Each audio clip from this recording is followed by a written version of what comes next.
little gay boys and girls in fan cave, and straight boys who sneak and watch my videos and love me too, yeah. And I got a new tattoo for you to lick.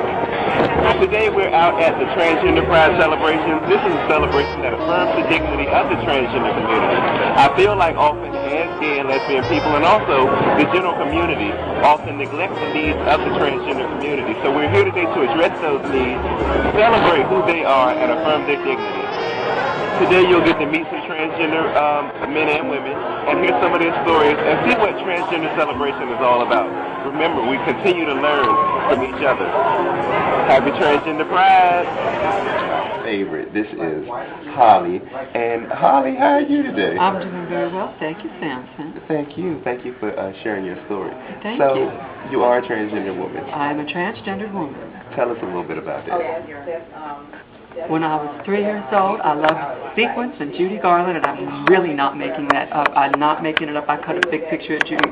That sounds like I'm gay. I know that does. Well, but whatever. But I still had my Sequin Bolero, so that did it. I stole that from my grandmother, and I had a mink stole, and they sent me to therapy when I was 3. Wow. And like, what type of stuff would they try to do to you? They took away my Princess Leia action figure.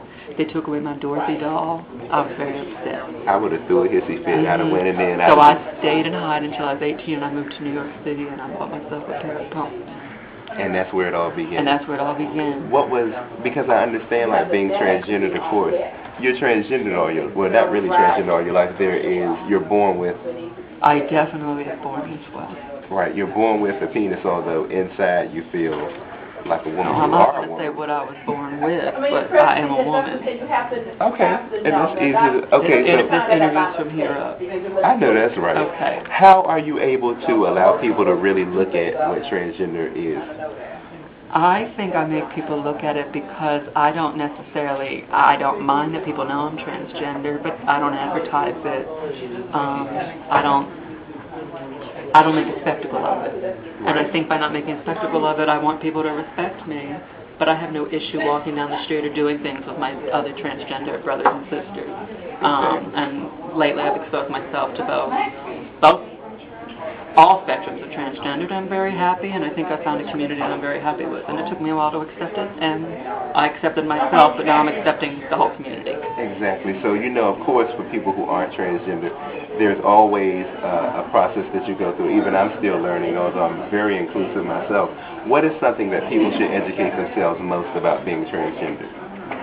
I think you should educate yourself about being yourself first, and my advice is always to make sure you can get to point A to point B safely, and being yourself and with a good spirit, and know that when you get home, that there are people out there for you, and that there's a community out there, and all you have to do is reach out, and trust me, someone's going to reach back for you. Exactly. So that's something that you definitely have to remember. And for people who are, say for a straight mother or something who has a child who's come out as transgender, how would you recommend that parent handle having I don't know how a parent can handle it. I think it's difficult. I think one of the panelists here at Transgender Pride today said the whole thing, you're not going to throw a party if your child says you're transgendered. And I think there's a very famous woman in the media right now who's dealing with her transgendered son. And I actually want to see what happens to that, and I want to see how Cher influences parents' decision of dealing with a transgender child. I honestly don't think it's something that people have seen yet. I don't think parents have witnessed a public coming out of a child being trans. I think people understand a gay child, but I think that's something that's going to take 10 years to figure out. And I'm interested in seeing it happen.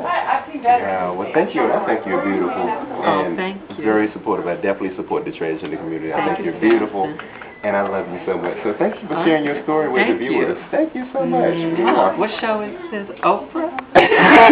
All right, so we're here now with Tara, and Tara is also a transgender woman. Tell us a little bit about your story. What is it like being a transgender woman of color? I don't know. It's really hard to say. Growing up, most people just assumed that I was a woman who was a lesbian, seeing as how feature-wise I didn't have super uber masculine features. So life wasn't that difficult. I guess most of the discrepancy came in with home and sort of my parents trying to figure out what they were going to do. And my brothers and sisters, I'm the 29th of 31 children on my dad's side. My father is 70, 71, somewhere in there. Wow. Yeah. Papa was a Rolling Stone. That's what everyone says. Oh my God. I think the reality check for me was growing up. It was just like, okay, so being male just does not work, and everything in me screams elsewise. But you are raised as the gender that the doctor tells you that you are, and we need to talk about that too, because doctors should stop looking in between legs and making assumptions about what's going on. Because this ain't a boy. Let you know that real quick. I don't know what doctor was, but the one that diagnosed that for Terra-Symptom small, clearly that's not on the first packet, but anyway. I think like going into that whole growing up thing, it's just one of those, you come into understandings, you're raised as the gender that you're assigned at birth, and so your parents try to teach you that which would be stereotypical for that gender, and all the while on the inside you feel, but everything that I am and should be and or want to be is what you're teaching my sibling that is female, or that I see mothers teaching their daughters. I should be taught to wear dresses and skirts and how to put shorts on underneath so boys aren't trying to get up under them, versus trying to be taught, Toyota trucks and things like that. Not saying that anyone, gender-wise should be put into a way that females have to play with dolls and boys have to play with trucks. So, like, coming out as transgender to your family, was that a struggle for you? Was that something that was hard for them to understand? That was hella hard. That was just like, I'm not sure what we're going to do with you, and I'm not sure how to even approach this. My father's take was, I don't care what you do as long as you do it right. I feel like he felt like the generation was too separate and too different. Things that, I do these days, he felt like, you couldn't get away with it during his day. So he felt like, as long as you're taking care of your social status and your business first, then whatever you do in your personal life, it's up to you. Okay, so now taking care of the social status part, which is finding employment, have there been any challenges finding employment for you? Actually, I haven't had a struggle. We're in an economical sort of struggle, but I would say that I haven't had too much trouble. Like, I just actually left the job at Reagan National Airport. Wow. They changed contractors, and I made the decision that it was too far to travel for a pay cut. So. Oh, yeah, for a pay cut. Oh, girl. Okay, from $10 an hour to what? No. Oh, no. Sorry, it doesn't work. So now I'm just kind of taking a break. But I can't say that I've had any, major issues. I've had a few discrepancies in the earlier or beginning stages of my transition with employment, but nowadays, it really isn't that difficult. So for people who often categorize transgender people as sex workers, why do you think a lot of them are put into that category? I think it's because the opportunities are limited, and because people are still really learning sort of how to have conversations with a trans person, how to really, I want to say, place trans people when it comes to society. Like, they're not given those opportunities. Like, maybe schooling is difficult because you're more worried about your transition than you are about your schoolwork, or you're more worried about where you're going to sleep, all these other factors, homelessness, coming out as trans and then dealing with society's different views about how that's going to be. I think that those are the things that really impact sort of how that works.